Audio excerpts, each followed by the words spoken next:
Ja, v lanskem letu smo izmed vseh odpadkov, ki nastanejo na tem področju, ven potegnili 76% odpadkov.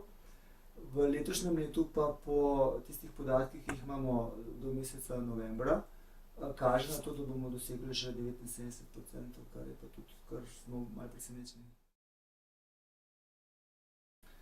Ja, smo naredili oceno tudi nekaj presejalnih analiz in prišli do zanimive cifre. Od vseh nekoristnih odpadkov je približno 10% plinic, kar je velika količina.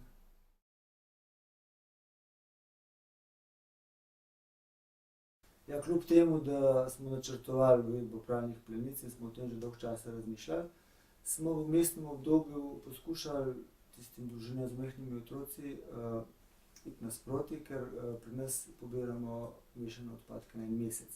To se pravi, ta količina je kar velika in najbrž bi bilo res težko spraviti tako veliko količino v njihov običajni zabojnik.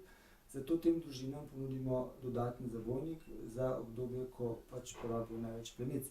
Seveda, ker se zdaj v vrtcu uvajajo te pralne plenice, načrtujemo, da se bojo pač ti zabojniki počasi umikali iz prometa in bo zmeraj manj teh odpadkov.